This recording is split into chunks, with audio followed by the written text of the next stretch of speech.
Le temps s'est écoulé depuis que Jésus a commencé à prêcher le royaume des cieux. Il chemine à pied ou à dos d'âne. Il dispense son enseignement dans les synagogues et prêche l'avènement du royaume des cieux.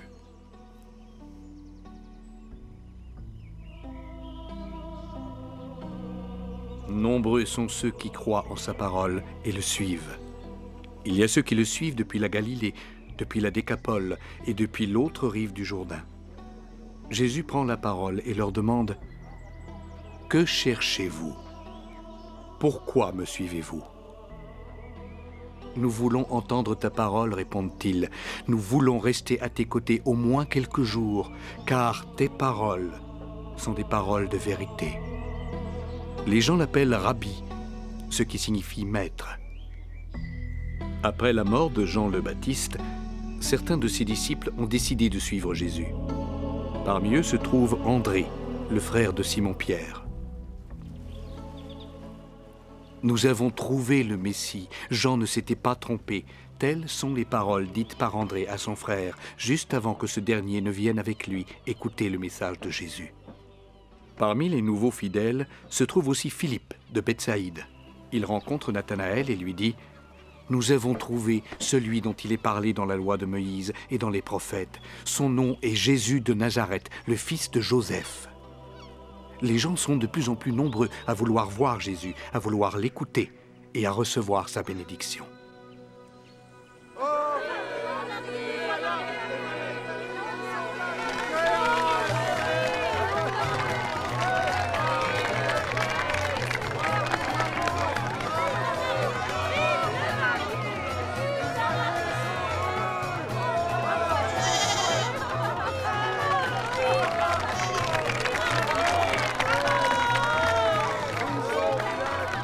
Je suis heureux pour toi. Tu as choisi une adorable épouse pour ton fils. C'est notre Seigneur qui m'a guidé.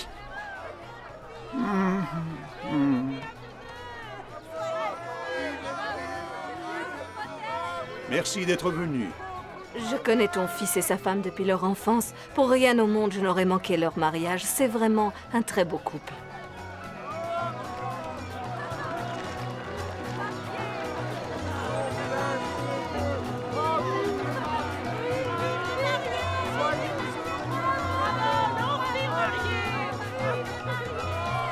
Et que devient ton fils, Jésus?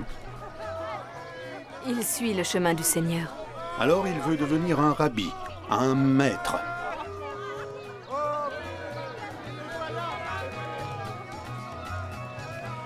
Jésus, il est revenu, il a tenu sa promesse.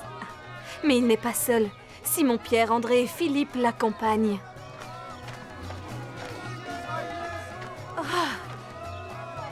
Tu es là, mon fils. À présent, il ne manque personne. Notre joie est complète.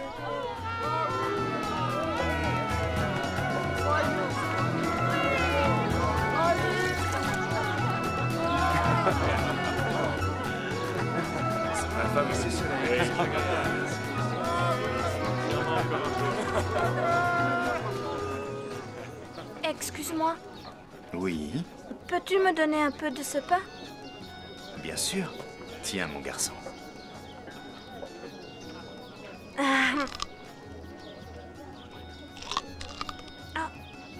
Tu es arrivé en retard, n'est-ce pas? Tu es très observateur. Est-ce que tu emmènes partout ton sac avec toi? Oui, dedans, il y a une couverture pour dormir et un bol pour manger. Ah. Pourquoi tu le laisses pas chez toi? Parce que je voyage de ville en ville. Tout le temps? Oui, tout le temps. Et tes amis, qu'est-ce qu'ils font? Ils viennent aussi avec toi? Oui, où que j'aille, nous y allons ensemble. Pourquoi? Oh, Oh, je veux encore du vin. Ils veulent encore du vin. Alors quoi? Je vais devoir encore attendre longtemps? Hein?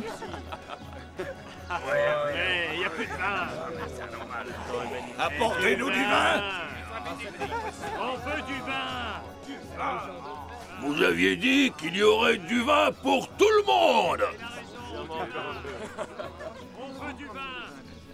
Oh, eh bien, je suis navré, mais voilà, il n'y a plus de vin. J'ignore pourquoi, mais c'est ainsi. Il fallait en acheter plus, c'est simple comme bonjour. C'est impossible! Du calme, ça peut arriver, mais une fête sans vin, c'est triste. Jésus, ils n'ont plus de vin. Par ici. Je vois 6 grandes jarres là-bas. Remplissez-les d'eau et portez-les ici. Mais Jésus, ces jarres ne contiennent pas du vin, mais de l'eau. Faites ce que je vous dis.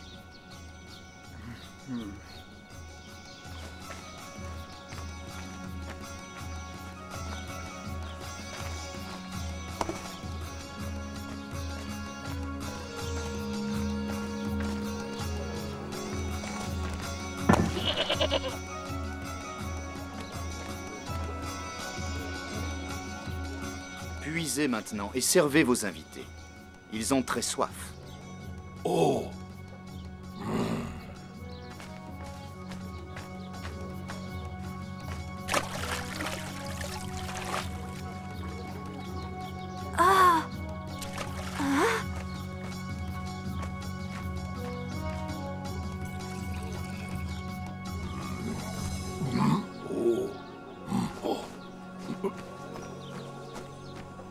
J'étais grossier et injuste envers vous. En général, les gens servent le meilleur vin au début des festivités. Et ensuite, quand tout le monde est un peu ivre, ils servent le plus mauvais vin. Mais toi, tu as fait le contraire. Merci, c'est le meilleur vin que j'ai jamais goûté.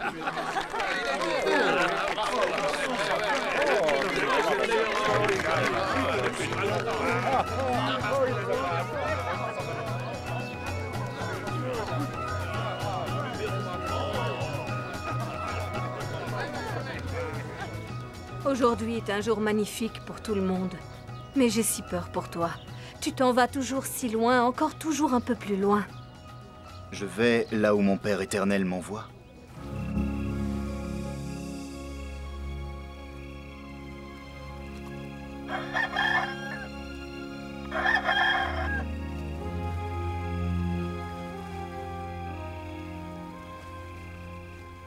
C'est l'heure de partir.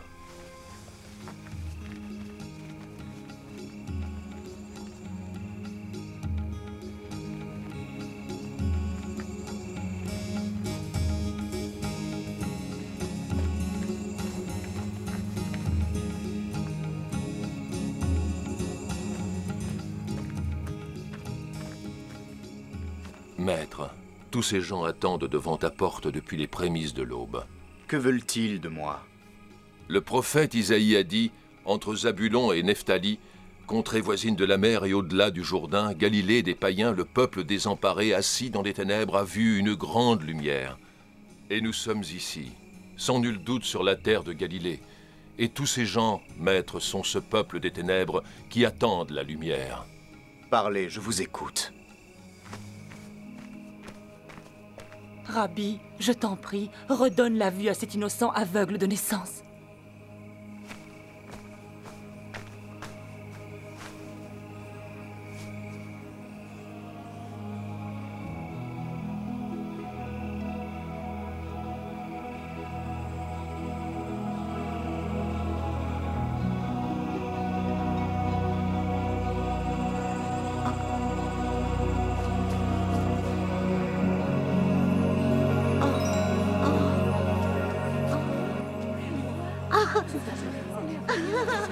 Oh, mon enfant, vous l'avez sauvé.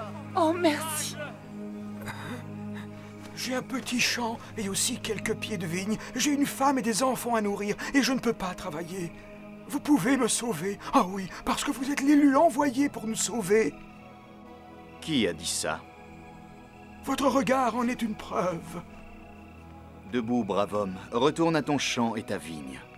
Le royaume des cieux est proche.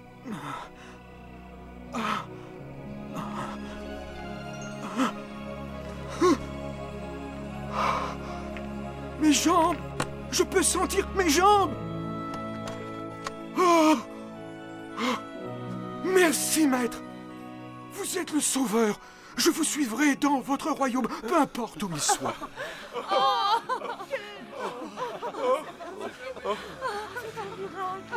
Gloire à notre sauveur! Tu dois rester avec ton épouse. Reste dans ta maison. Tout ce que tu dois faire, c'est changer ta vie. Quitte le royaume de la mort et du péché. Respecte la parole divine et par-dessus tout, aime ton Père éternel et aime ton prochain.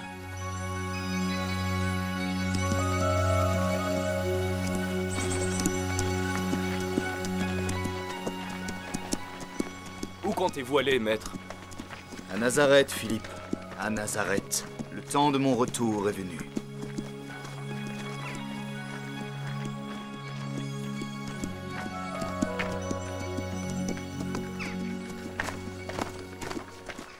Et regardez, regardez cet homme. C'est Jésus. Jésus de Nazareth.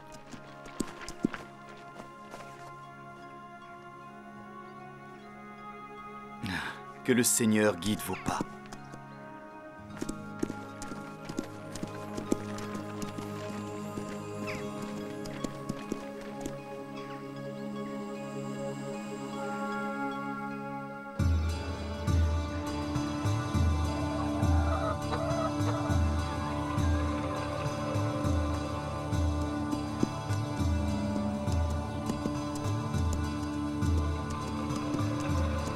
Avance plus vite, espèce de mule! Allez, avance! Fiche-lui la paix, il sait ce qu'il fait. Tais-toi, c'est entre lui et moi! Pourquoi est-ce que tu t'arrêtes, imbécile? Allez, avance!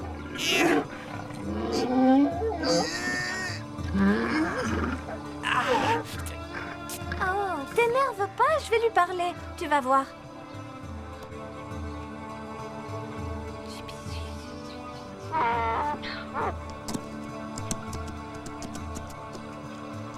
T'as vu?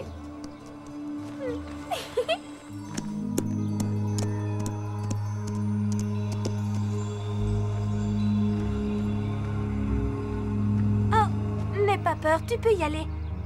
Oh! Espèce de lâche! Tu as peur d'une chèvre?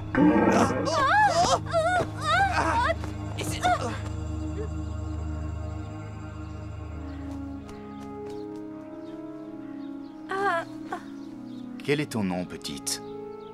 Je m'appelle Ruth. Et toi, quel est le tien? Joas, je m'appelle Joas. Et toi, comment t'appelles-tu? Mon nom est Jésus et je suis de Nazareth. Moi aussi. Et elle aussi. Il est tard, on doit repartir.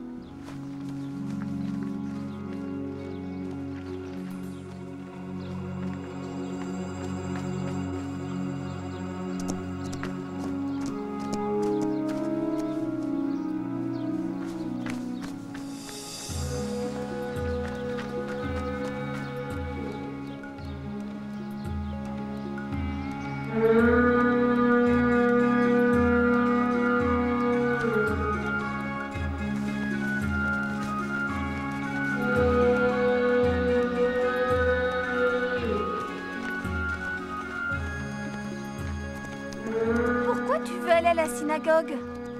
Je veux écouter ce qu'ils disent. Mais tu es trop jeune pour comprendre. Je suis presque assez grand. Dans 2 ans, j'aurai 12 ans.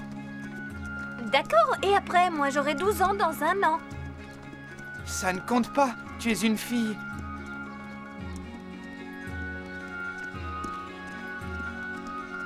Vite, allons-y.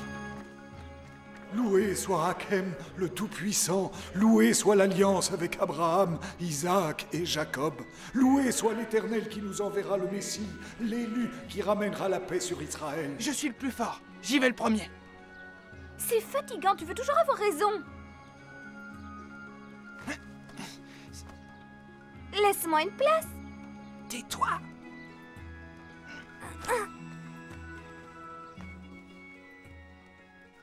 Alléluia!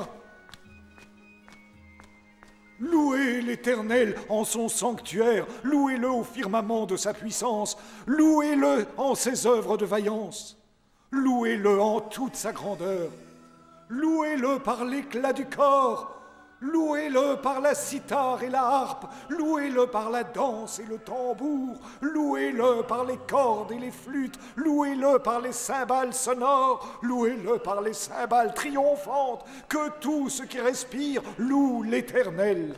Alléluia! Qui souhaite faire la prochaine lecture?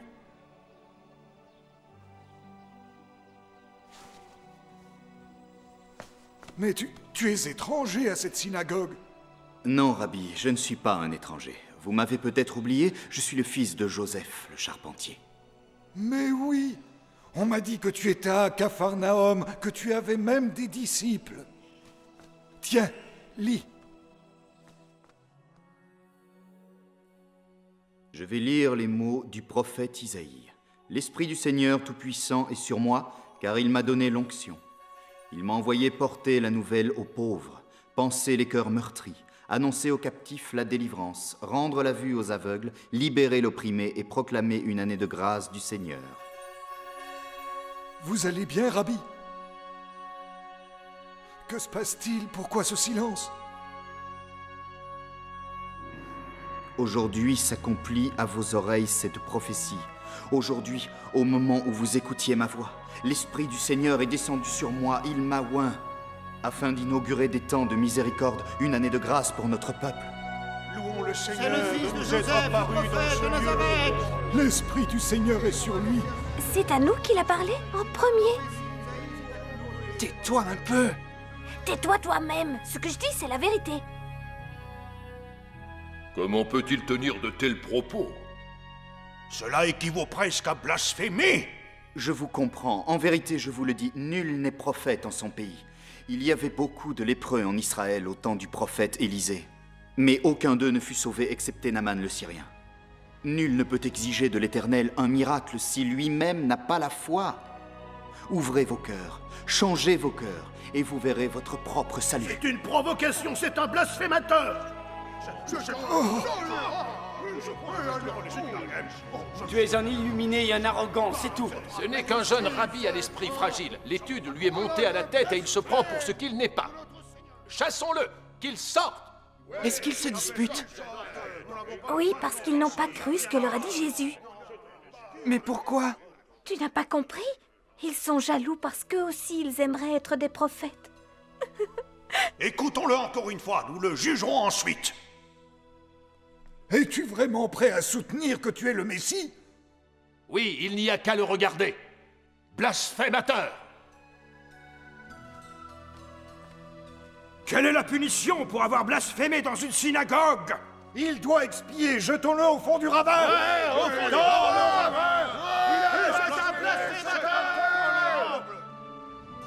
Où est-il passé?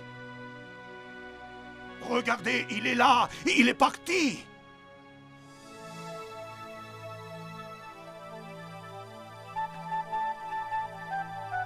Oh, il est parti. Il est parti comme il est venu, c'est ainsi. Alors vous vouliez un miracle, vous en avez eu un et il s'est évanoui. Je sais où on peut le trouver. Allons-y. D'accord, en route.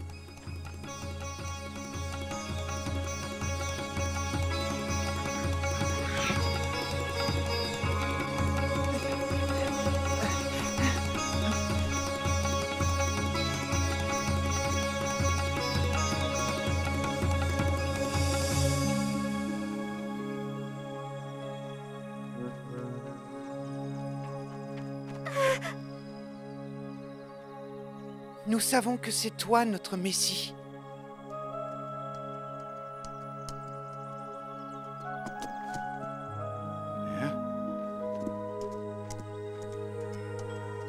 Retournons à Capharnaüm.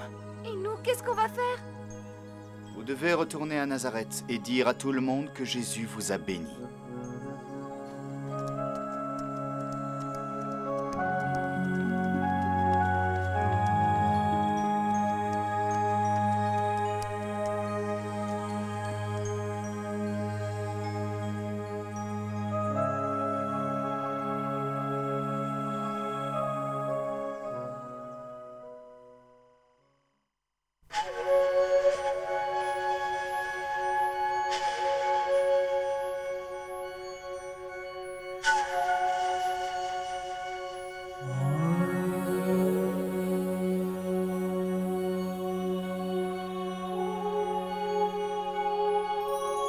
Jésus, le Messie tant attendu.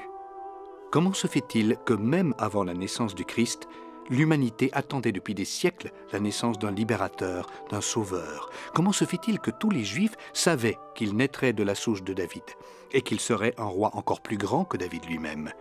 Le Messie qui a reçu l'onction, une représentation divine inaltérable, victorieuse et invincible. Cela avait été annoncé par les prophètes durant des siècles. Qui étaient les prophètes? Au cours de la longue histoire du peuple juif, en commençant par les temps anciens d'Abraham et de Moïse, des hommes inspirés se sont toujours levés pour annoncer la volonté divine et prédire l'avenir. Ils admonestaient, consolaient et guidaient le peuple, les prêtres et les rois. C'étaient les prophètes. C'est en partie grâce à eux que le peuple juif, qui vivait parmi les polythéistes, les idolâtres, a pu rester fidèle à Yahvé, le Dieu unique, l'être absolu, l'esprit sans visage, la puissance immatérielle. Le mot prophète vient du grec prophétesse. En hébreu, le mot est nabi. Le prophète est celui qui prédit et annonce ce que lui a révélé l'être divin. Cependant, les faits que le prophète annonce et connaît sont encore inconnus pour le reste de l'humanité. Pourtant, ce n'est ni un magicien, ni un diseur de bonne aventure, et jamais il ne pratique la sorcellerie. Les noms des grands prophètes restés dans l'histoire se trouvent dans l'Ancien Testament. Les événements qu'ils ont vécus, les faits qu'ils ont annoncés, sont tous relatés dans la Bible. Les prophètes Isaïe, Jérémie, Ézéchiel, Daniel sont désignés comme les prophètes majeurs. Ils sont suivis par Élisée, Amos et 11 autres prophètes dits mineurs. Mais bien d'autres personnes ont eu des expériences prophétiques, et pas seulement des hommes. La Bible nous rappelle qu'il y a aussi eu des femmes prophètes. Myriam, la sœur de Moïse et Aaron. Et Déborah, vers qui les Hébreux se tournaient pour obtenir justice. C'est elle qui pressa Barak d'affronter Sisara, le grand guerrier, et lui assura la victoire au mont Tabor. Cet épisode est considéré comme un des textes les plus anciens et les plus poétiques de la Bible, le chant de Déborah. Les formes les plus fréquentes des prophéties sont le verbe, les visions, les rêves et l'extase. Le verbe est directement inspiré par Dieu et stimule les autres sens. Le sujet voit et entend ce que les autres ne perçoivent pas. À toutes les époques, et selon les nécessités de son peuple, le Seigneur révéla des prophètes. Aussi, il n'est pas impossible que même à notre époque, il y ait des hommes et des femmes inspirés par Dieu, bien qu'ils ne soient pas reconnus et honorés comme par le passé.